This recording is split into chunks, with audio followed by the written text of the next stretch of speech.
Hello students, তোমাদের প্রত্যেককে CS একাডেমির আরো একটি ভিডিওতে অনেক অনেক স্বাগত। বর্তমান আমি রয়েছে ssc.gov.in এর অফিসিয়াল ওয়েবসাইটে। এখানে আসলেই তোমরা দেখতে পারবে নোটিশ বোর্ড এখানে লেখা রয়েছে। আর এখানে দেখো, notice of multitasking non technical staff and havaldar CBIC and CBN examination 2024। শর্টকাটে এটাকে বলা হয় এসএসসি এমটিএস এক্সামিনেশন।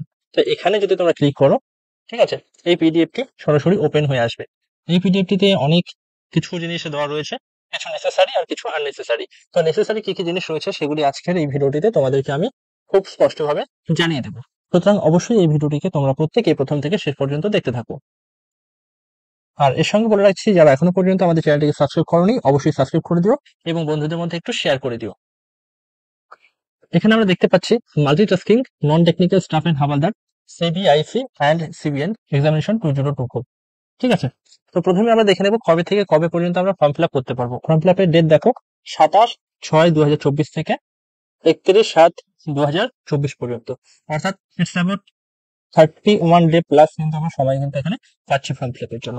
আর প্রতিটি নোটিফিকেশনের ভিডিওর সময় আমি তোমাদের বলে রাখি যে এই নোটিফিকেশনটা তুমি যখন দেখছো তখনই তুমি ফর্মটি ফিল আপ করে নাও, অবশ্যই তোমরা লাস্ট ডেটের জন্য অপেক্ষা করবে না।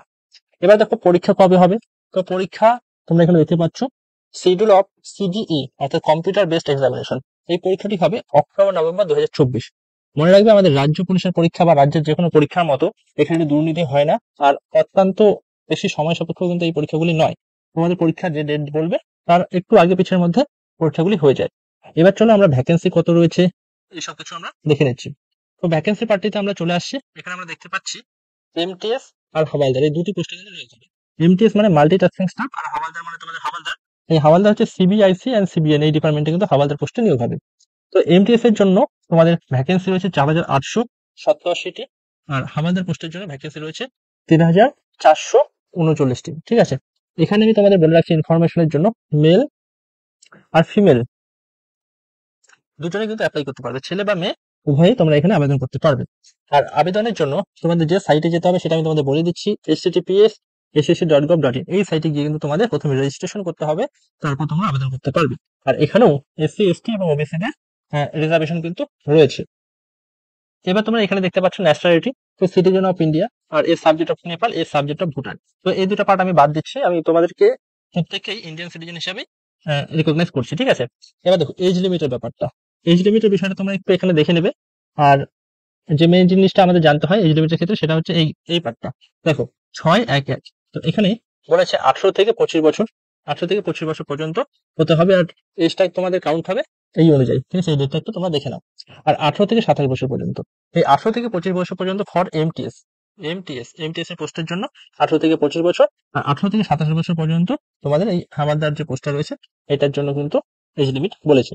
আর এসসি এসটি হয়ে থাকলে 5 বছর বয়সের ছাড় পাচ্ছ, আর ওবিসি হয়ে থাকলে তুমি কিন্তু 3 বছর বয়সের ছাড় পাচ্ছ। ক্লিয়ার? এবার চলো আমরা একটু পরের পার্টে চলে যাচ্ছি, কি বলেছে একটু দেখে নিই।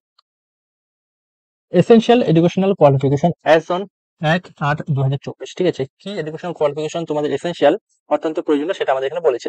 দেখো, the candidate must have passed matriculation examination or equivalent from a recognised board as on or before the cut off date. ঠিক আছে, তোমাকে অবশ্যই মাধ্যমিক পাস করে থাকতে হবে, বা এর সমতুল্য যে কোনো কোর্সে তোমাকে রিকগনাইজ বোর্ড বা ইউনিভার্সিটি থেকে তোমাকে কিন্তু পাস করতে হবে। অর্থাৎ দেখো, West Bengal board of secondary education বা যে কোনো বোর্ডের থেকে তুমি যদি 10th ক্লাস পাস করে থাকো তবে কিন্তু তুমি এখানে আবেদন করতে পারবে। হাউ টু অ্যাপ্লাই কি করে করবে এটা নিয়ে অনেকের কনফিউশন থাকে। তুমি এখানে দেখতে পাচ্ছ, all the candidate who wish to apply in response to this notice and have not generated their own time registration on the new website of the commission। যাই হোক, তোমাদের শর্টকাটে বলছি, তো তোমাকে অবশ্যই https ডট যে তোমাদের ssc.gov.in এই সাইটে গিয়ে তোমাদের যে ফর্মটি ফিল আপ করতে হবে, তারপর একটা ওয়ান টাইম রেজিস্ট্রেশন আসবে, ওয়ান টাইম রেজিস্ট্রেশন ওটিপি আসবে, সেটার মাধ্যমে তোমাদের ফর্মটি ফিল আপ করতে হবে। অ্যাপ্লিকেশন ফি এখানে তোমরা দেখতে পাচ্ছ খুবই নগণ্য, শুধুমাত্র 100 টাকা অ্যাপ্লিকেশন ফি বাবদে তোমরা এখানে ফর্ম ফিল আপ করতে পারবে। এই 100 টাকার সঙ্গে তোমাদের যে ক্যাফে চার্জটা হবে সেটা কিন্তু অ্যাড হবে এক্সট্রা করে। তো অফিস থেকে তোমাদের শুধুমাত্র 100 টাকাই চার্জ করা হচ্ছে। এবার দেখো, অত্যন্ত গুরুত্বপূর্ণ একটি বিষয়, তোমাদের এক্সাম সেন্টার কোথায় এক্সাম হবে এই বিষয়টা আমাদের একটু জানতে হবে। তো এখানে যদি আমরা দেখতে পাচ্ছি এখানে বিভিন্ন সেন্টারগুলি রয়েছে, তো আমাদের যেতে হবে ইস্টার্ন রিজনে। আমরা ইস্টার্ন রিজনে সম্ভবত এটা হচ্ছে ইস্টার্ন রিজন, হ্যাঁ ইস্টার্ন রিজনে আমরা চলে আসছি। তো ইস্টার্ন রিজনে আসলে আমরা দেখতে পারবো শিলিগুড়ি, কোড নাম্বার বলেছে 4415। তারপর এখানে কলকাতা রয়েছে, শিলিগুড়ি কলকাতা। আর এখানে দেখো আসানসোল রয়েছে, বর্ধমান রয়েছে, দুর্গাপুর রয়েছে। ঠিক আছে, এটা কি আমাদের ওয়েস্ট বেঙ্গলের? যাই হোক, তো এই সকল কিন্তু আমাদের ওয়েস্ট বেঙ্গলের সাইট হয়েছে। তো তোমরা যারা নর্থ বেঙ্গলের প্রার্থী রয়েছে তারা শিলিগুড়ি চুজ করবে, আর যারা সাউথ বেঙ্গলের প্রার্থী রয়েছে কলকাতা, বর্ধমান, আসানসোল, দুর্গাপুর, তোমাদের যেটা কাছাকাছি সেটা কিন্তু তোমরা সেন্টার চুজ করবে। তো 3টি সেন্টার চুজ করার অপশন দেয়। তো নর্থ বেঙ্গলের প্রার্থী হয়ে থাকলে তুমি শিলিগুড়ি, তারপর কলকাতা রাখবে। তুমি দেখো গ্যাংটকটাও কিন্তু রাখতে পারো, গ্যাংটকটাও আমাদের নর্থ বেঙ্গলের কাছাকাছি থাকে। তো শিলিগুড়ি, গ্যাংটক, তারপর কলকাতা, এভাবে কিন্তু তোমরা রাখতে পারো। স্কিম অফ এক্সামিনেশন, তো এক্সামটা কোন মেথডে হবে এটা আমাদের জানতে হবে। For the post of MTS, the examination will consist of computer based examination, and the post of havildar the examination will consist CB computer based examination. দেখো আমি শর্টকাটে বলে দিচ্ছি আবার। তো MTS পোস্টের জন্য শুধুমাত্র তোমাদের কম্পিউটার বেসড এক্সামিনেশন হবে, আর কিচ্ছু হবে না। যদি তুমি হাওয়ালদার পোস্টের জন্য অ্যাপ্লাই করে থাকো তাহলে তোমাদের কি হবে, সিবি কম্পিউটার বেসড এক্সামিনেশন হবে। তারপর তোমাদের physical efficiency test, PET, PET হবে। তারপর তোমাদের পিএসটি, পিএসটি, তারপর ডকুমেন্ট ভেরিফিকেশনের মাধ্যমে তোমাদের কিন্তু সিলেকশন হবে। এবার অনেকের একটা প্রশ্ন থাকে যে পরীক্ষা কোন ভাষা হবে। তো তোমরা এখানে দেখতে পাচ্ছ হিন্দি, ইংরেজি সহকারে আরো 13টা রিজনাল ল্যাঙ্গুয়েজে এই পরীক্ষাটি হবে। এই রিজনাল ল্যাঙ্গুয়েজের মধ্যে আমাদের প্রথমে দেখো আসামিস বলেছে, আর সেকেন্ড পার্টটাতে আমাদের বলে দিয়েছে বেঙ্গলি। তো যেহেতু আমাদের এই ভিডিওটা বাংলাতে হচ্ছে, আমি আশা করবো তোমরা প্রত্যেকে বাঙালি, তো বাংলা ভাষাটা তোমরা সিলেক্ট করবে। এখানে একটা পার্ট রয়েছে ইংলিশে, সেই পার্টটা শুধুমাত্র আমাদের ইংলিশে কোশ্চেন হবে, আর বাকি সব তোমাদের ম্যাথ, জিআই আর জিএস সবকিছু তোমাদের বাংলাতে প্রশ্ন হবে। তো কম্পিউটার বেসড এক্সামিনেশন, এটা এই জিনিসটা শুধুমাত্র এতটুকু দিতে হবে যারা MTS এর জন্য অ্যাপ্লাই করবে, এমটিএস জন্য যারা অ্যাপ্লাই করবে। তো এখানে সাবজেক্ট আমরা দেখতে পাচ্ছি, সাবজেক্টটাকে দুটি সেশনে ভাগ করেছে, সেশন 1 আর সেশন 2। তো সেশন 1-এ আমরা দেখতে পাচ্ছি নিউমেরিক্যাল অ্যান্ড ম্যাথমেটিক্যাল অ্যাবিলিটি রয়েছে, আর এখানে সেশন 1-এর পার্ট 2-তে আমরা দেখতে পাচ্ছি reasoning ability and problem solving. তো এখানে আমাদের 20টি প্রশ্ন থাকবে, যা ক্যারি করবে 60 নম্বর, অর্থাৎ 3 × 60, প্রতিটি প্রশ্নমান 3 করে। এখানেও 20টি প্রশ্ন, যেটা ক্যারি করবে 60 নম্বর। তো একটা জিনিস তোমাদের মনে রাখতে হবে, এই যে পার্টটা না, এটা হচ্ছে সম্পূর্ণ কোয়ালিফাইং পার্ট। 35 মিনিট তোমাদের সময় থাকবে। তো এখানে তুমি যদি 40% কি 30%, ঠিক আছে, তোমাদের অ্যাকচুয়ালি 36 নাম্বার স্কোর করতে হবে। টোটাল 60 120, 120 এর মধ্যে 36, তোমাদের 120 এর মধ্যে 36 স্কোর করতে হবে।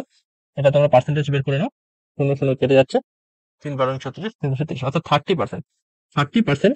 যদি ইউআর ক্যান্ডিডেট হয়ে দেখো ইউআর, তবে তোমাকে 30% পেতে হবে। আর ওবিসিদের জন্য 25%, এবং যারা SC ST রয়েছে তাদের জন্য 20%। এইটুকু পার্টের কোয়ালিফাইং নাম্বার, ঠিক আছে। আর সেশন 2-তে তৈরি হবে কাট অফ। এই কাট অফের জন্য আমাদের সাবজেক্ট রয়েছে জেনারেল অ্যাওয়ারনেস এবং ইংলিশ ল্যাঙ্গুয়েজ অ্যান্ড কম্প্রিহেনশন। আমি একটু আগে বললাম বাংলাতে তোমাদের সেশন 1 সম্পূর্ণটা হবে, আর সেশন 2 এর এই জেনারেল অ্যাওয়ারনেসের পার্টটা বাংলাতে প্রশ্ন থাকবে, কিন্তু এই যে পার্টটা ইংলিশ ল্যাঙ্গুয়েজ, এটা কিন্তু ইংরেজিতেই থাকবে। তো এখানে আমাদের 25টি প্রশ্ন ক্যারি করছে 75 নম্বর, 25টি প্রশ্ন ক্যারি করছে 75 নম্বর। তো তুমি যদি ইউআর ক্যান্ডিডেট হয়ে থাকো তাহলে তোমাকে ম্যাক্সিমাম কাট অফ স্কোর করতে হবে। তো সেশন 1 এর জন্য তোমাকে 36 এর অ্যাবভ, ঠিক আছে, 36 প্লাস স্কোর করতে হবে। তাহলে তুমি এটার জন্য বা এটাতে যে বসবে, এখানে যে তোমার স্কোরটা হবে সেটার উপর ভিত্তি করে তোমার কাট অফটা তৈরি হবে। এখানে দেখো 75 মানে 150, 150। এই 150 এর মধ্যে এমনটা নয় যে তোমাকে 36 তুলতে হবে বা 40 তুলতে হবে, তোমাকে টার্গেট করতে হবে তুমি যেন 149 প্লাস স্কোর করতে পারো। তারপর যত আসুক সেটা পরের ব্যাপার। এবার কম্পিউটার বেসড এক্সামিনেশনে আমরা দেখতে পাচ্ছি, দেখে নেবো যে এখানে আমাদের সিলেবাসের মধ্যে কি কি আছে। তো সিলেবাসের মধ্যে আমরা এখানে দেখতে পাচ্ছি, দেখো এটা হচ্ছে আমাদের অ্যারিথমেটিক্যাল পার্টটা। অ্যারিথমেটিক্যাল পার্টের মধ্যে নিউমেরিক্যাল, ম্যাথমেটিক্যাল অ্যাবিলিটি। এখানে তোমরা একটু স্ক্রিনশট নিয়ে রাখবে, যতগুলি চ্যাপ্টার রয়েছে সবগুলো খুব ভালো করে সলভ করবে, অথবা যদি কোনো টিচারের কাছে পড়ছো তাকে বলবে এগুলো খুব ভালো করে সলভ করাতে। এবার চলে আসছে আমাদের এই পার্টটাতে reasoning ability and problem solving. তো reasoning ability and problem solving এর মধ্যে দেখো কতগুলি পার্ট রয়েছে, কতগুলি চ্যাপ্টার রয়েছে, এগুলি খুব ভালো করে তোমাদের শিখতে হবে। এবার চলে যাচ্ছে আমরা এই পার্টটাতে জেনারেল অ্যাওয়ারনেস। তো জেনারেল অ্যাওয়ারনেস এর মধ্যে কোন কোন সাবজেক্ট রয়েছে একবার একটু দেখে নিই। The board the broad coverage of the test will be social studies. Social studies মধ্যে আছে আমাদের history, geography, art and culture, civics, economics, general science and environmental studies up to class 10 standard, ঠিক আছে। এই জিনিসগুলো আমাদের জেনারেল অ্যাওয়ারনেসের মধ্যে থাকছে। তো ইংলিশ ল্যাঙ্গুয়েজ অ্যান্ড কম্প্রিহেনশনের মধ্যে কি কি থাকছে তোমরা একটু এখানে দেখতে পাচ্ছ। এই যে পার্টগুলো, এগুলো কিন্তু তোমাদের ইংলিশ ল্যাঙ্গুয়েজ অ্যান্ড কম্প্রিহেনশনের মধ্যে থাকছে। এটা খুব ভালো করে তোমাদের পড়তে হবে, কারণ তোমরা জানো জেনারেল অ্যাওয়ারনেস এবং ইংলিশ ল্যাঙ্গুয়েজের উপর তোমাদের পরীক্ষাটি হবে। এবার দেখো বলে রাখছি, যারা হাওয়ালদার পোস্টের জন্য অ্যাপ্লাই করবে তাদের তো পিইটি এবং পিএমটি আছে, এবং পিইটি এবং পিএমটির যে রিকোয়ারমেন্ট সেটা আমি একটু বলে দিচ্ছি। Physical efficiency test, physical efficiency টেস্টের মধ্যে দেখো ওয়াকিং বলছে, রানিং নয় কিন্তু, 1600 মিটার 15 মিনিটের মধ্যে। যারা ওয়েস্ট বেঙ্গল পুলিশ WBPর জন্য তৈরি হয় না, তারা 6 মিনিট 30 সেকেন্ডের মধ্যে কিন্তু এই 1600 মিটার রানটা কমপ্লিট করে। আর তোমাদের দেখো 15 মিনিট রয়েছে, সুতরাং এটা একদম হেঁটে হেঁটে গেলেই তোমার কাভার হয়ে যাবে। এটা মেল প্রার্থীর জন্য। যদি ফিমেল হয়ে থাকো তাহলে দেখো তোমার 1600 মিটার মানে 1.6 কিলোমিটার, এখানে শুধুমাত্র 1 কিলোমিটার, 1 কিলোমিটার 20 মিনিটে কমপ্লিট করতে হবে। এটা খুবই সহজ বিষয়, কোনো রকম চিন্তার বিষয় না, হেঁটে যাবে তাহলেই হয়ে যাবে। এবার দেখো ফিজিক্যাল স্ট্যান্ডার্ড টেস্টের মধ্যে কি কি রয়েছে। ফিজিক্যাল স্ট্যান্ডার্ড টেস্টের মধ্যে আমরা দেখতে পাচ্ছি আমাদের হাইট হচ্ছে 157.5 সেন্টিমিটার, ঠিক আছে। রিল্যাক্সেবল হচ্ছে 5 সেন্টিমিটার, এটা তোমাদের গোর্খা গাড়োয়ালি এসএমএস যারা রয়েছে তাদের জন্য, শিডিউল টাইপের জন্য। আর নর্মালি হাইট ইউআর ক্যান্ডিডেটের জন্য 157.5 সেন্টিমিটার লাগছে।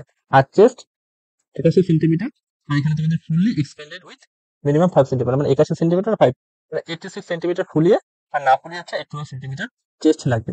এবার ফিমেল ক্যাডেটের জন্য যদি চলে আসি, যারা ফিমেল অ্যাপ্লাই করবে তাদের 152 সেন্টিমিটার হাইট হতে হবে, আর রিল্যাক্সেবল হচ্ছে 2.5 সেন্টিমিটার, যারা Gorkha Garhwali Assamese schedule type রয়েছে তাদের জন্য।